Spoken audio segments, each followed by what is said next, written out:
Hello guys, എല്ലാവർക്കും നല്ലൊരു stock ട്രെയിലേക്ക് സ്വാഗതം. ഞാനിപ്പോൾ എടുത്തു വെച്ചിരിക്കുന്നത് നിഫ്റ്റി ബാങ്കിൻ്റെ ചാർട്ടാണ്. അപ്പോൾ ഈ ഒരു ചാർട്ട് നോക്കിയിട്ട് ഇന്ന് 3 ഇൻട്രാഡേ പൊസിഷൻസ് എടുത്തിട്ടുണ്ടായിരുന്നു.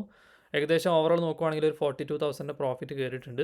അപ്പോൾ ആദ്യത്തെ പൊസിഷനിൽ ഒരു 15,000 പ്രോഫിറ്റ് കിട്ടിയിട്ടുണ്ടായിരുന്നു. അപ്പോൾ ആ ഒരു ട്രേഡ് ഞാൻ എടുത്തത് ഇന്ന് മാർക്കറ്റ് ഓപ്പൺ ചെയ്തപ്പോൾ തന്നെയാണ്. ഈ ഒരു റെഡ് ക്യാൻഡിൽ നിങ്ങളിവിടെ കാണുന്നുണ്ടാവും. ഈ ഒരു റെഡ് ക്യാൻഡിലിൽ ഒരു സ്കാൽപ്പിംഗ് എൻട്രീസ് എടുത്തിട്ടാണ് എനിക്ക് ആ ഒരു 15,000 പ്രോഫിറ്റ് കിട്ടിയത്. അതിനുശേഷം ഞാൻ ട്രേഡ്സ് ഒന്നും എടുത്തില്ല. ഞാൻ വെയിറ്റ് ചെയ്തു. ഈ 2 ചാനൽ നമുക്ക് ഈ ഒരു ചാനൽ ഫോർമേഷൻ വന്നിട്ടുള്ളത് ഏകദേശം ടൈം ഫ്രെയിം നോക്കുകയാണെങ്കിൽ 30th ഓഗസ്റ്റ് അതുപോലെ തന്നെ 2nd സെപ്റ്റംബർ നടന്നിട്ടുള്ള ആ ഒരു പ്രൈസ് ആക്ഷൻ കണക്ട് ചെയ്തിട്ടാണ്. ഈ ലെവൽസ് ബ്രേക്ക് ചെയ്യുകയാണെങ്കിൽ ഒരു ട്രേഡ് എടുക്കാമെന്ന് വിചാരിച്ചു. പക്ഷേ പെട്ടെന്ന് തന്നെ ഇവിടെ ഒരു ബ്രേക്കിംഗ് നടന്നു. അതായത് ഒരു ഫേക്ക് ഔട്ടായിരുന്നു. ഞാൻ ആക്ച്വലി അത് പ്രെഡിക്റ്റ് ചെയ്തിട്ടുണ്ടായിരുന്നില്ല. ആ ഒരു ഫേക്ക് ഔട്ടിൽ ഞാൻ എൻട്രി എടുക്കുകയും അതുപോലെ തന്നെ എൻ്റെ സ്റ്റോപ്പ് ലോസ് അവർ ഹിറ്റ് ചെയ്യുകയും ചെയ്തു. ആ ഒരു ട്രേഡ് ജസ്റ്റ് ഒന്ന് കാണിച്ചു തരാം.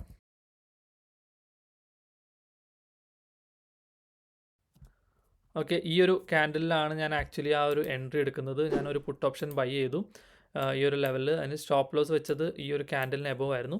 ഞാൻ ടാർഗറ്റ് കുറച്ച് വലുതായിരുന്നു വെച്ചിട്ടുണ്ടായിരുന്നത്, കാരണം നമുക്ക് താഴെ ഒരു ഗ്യാപ്പ് ഫോർമേഷൻ ഉണ്ടായിരുന്നു. അതുകൊണ്ട് ആ ഒരു ഗ്യാപ്പ് ഫില്ല് ചെയ്യുന്നുള്ള രീതിയിലാണ് ഞാൻ ആ ഒരു ട്രേഡ് സെറ്റ് ചെയ്തത്. അത് ജസ്റ്റ് ഒന്ന് കാണിച്ചു തരാം. ഓൾമോസ്റ്റ് ഒരു 1:3 ആണ് ഞാൻ ആ ഒരു വച്ച ടൈമിൽ എനിക്ക് കിട്ടിയിരുന്നത്. ഇപ്പോൾ എത്രയാണെന്ന് നോക്കട്ടെ. ഞാൻ അതായത് ഈ ഒരു ലോയ്ക്ക് താഴെ ലിക്വിഡിറ്റി എടുക്കും എന്നുള്ള ആ ഒരു പ്രതീക്ഷയിലാണ് ഈ ഒരു ട്രേഡ് എടുത്തത് തന്നെ. 2.86, അതായത് ഏകദേശം ഒരു 3K ആയിരുന്നു ഞാൻ ആ ഒരു ട്രേഡ് എടുക്കുമ്പോൾ ഞാൻ ടാർഗറ്റും അതുപോലെ തന്നെ സ്റ്റോപ്പ് ലോസും സെറ്റ് ചെയ്ത്. അതിനുശേഷം പെട്ടെന്ന് തന്നെ ആ ഒരു ട്രേഡ് റിവേഴ്സ് ആവുകയും അതുപോലെ തന്നെ സ്റ്റോപ്പ് ലോസ് എടുക്കുന്നതും നിങ്ങൾക്കിവിടെ കാണാൻ പറ്റും.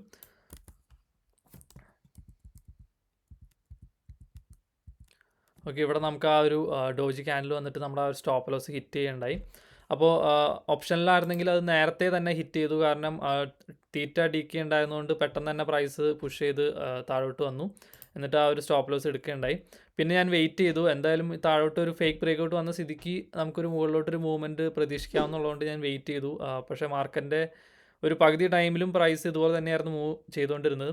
പിന്നെ ഒരു അവസാന ടൈം ആയപ്പോഴേക്കും നല്ലൊരു മൊമെൻറ്റം നമ്മുടെ ഈ ഒരു ബാങ്ക് നിഫ്റ്റി ചാർട്ടിൽ കാണിക്കുകയുണ്ടായി. അപ്പോഴാണ് ഞാൻ ആക്ച്വലി നെക്സ്റ്റ് ട്രേഡ്, അതായത് നമ്മുടെ കോൾ ഓപ്ഷൻ ബൈ ചെയ്യുന്നത്. അതിലാണ് നമുക്കൊരു 55,000 പ്രോഫിറ്റ് കിട്ടിയത്. ഇതൊരു ആൻറ്റിസിപ്പേറ്റഡ് മൂവ് ആയിട്ട് ഞാൻ മുൻപേ പ്രൈസ് നോക്കാതെ തന്നെ ഞാൻ മേടിച്ചു. അതായത് ബ്രേക്ക് ഔട്ട് നൽകാതെ തന്നെ ഞാൻ ഇത് മേടിക്കുകയുണ്ടായി. ആ ഒരു ലെവൽ ഞാൻ കാണിച്ചു തരാം. ഓക്കെ, ഈ ഒരു ക്യാൻഡിലാണ് ഞാൻ ആക്ച്വലി അത് ബൈ ചെയ്യുന്നത്. ഈ ഒരു ക്യാൻഡിൽ ബൈ ചെയ്യേണ്ടായി. ഞാൻ അതിന് റീസൺ പറയാമെന്നുണ്ടെങ്കിൽ, ഇവിടെ നമുക്ക് നല്ല രീതിയിൽ പ്രൈസ് സ്ക്വീസ് ചെയ്യുന്നതാണ്. ഇവിടെ ഉള്ള ആ ഒരു സ്റ്റോപ്പ് ലോസ് എല്ലാം പ്രൈസ് എടുക്കുന്നുണ്ട്. സോ എന്തായാലും ആ ഒരു പുഷ് നമുക്ക് മുകളിലോട്ട് പ്രതീക്ഷിക്കാമെന്നുള്ള രീതിയിലാണ് ഞാൻ ഈ ഒരു ലെവലിൽ ടാർഗറ്റ് വെച്ചിട്ട് ഇവിടെ ഞാൻ നേരത്തെ കൂട്ടി ബൈ ചെയ്ത്.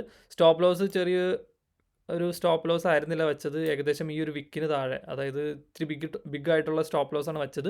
പക്ഷേ ആ ഒരു ട്രേഡ് എനിക്ക് അനുകൂലമായിട്ട് തന്നെ പോയി. പിന്നീട് പ്രൈസ് ആ ഒരു ലെവലിൽ എത്തുകയുണ്ടായി. അതിനുശേഷവും പ്രൈസ് നല്ല രീതിയിൽ മുകളിലോട്ട് പോയി. പക്ഷേ ഞാനത് പിടിക്കാൻ നിന്നില്ല. നമ്മൾ നല്ലൊരു പ്രോഫിറ്റിൽ തന്നെ അത് എക്സിറ്റ് ചെയ്യുകയുണ്ടായി. പിന്നെ ഞാൻ ഓവർ ട്രേഡ് ചെയ്യാൻ നിന്നില്ല. സോ അതുകൊണ്ട് നമുക്ക് ഈ ഒരു ലെവലിൽ നിന്ന് ക്ലോസ് ചെയ്യാൻ പറ്റി. സോ ഇതൊക്കെയായിരുന്നു ഇന്നത്തെ ട്രേഡ്. ഞാനത് പെട്ടെന്ന് ജസ്റ്റ് ഒന്ന് പറഞ്ഞു പോയെന്നുള്ളൂ.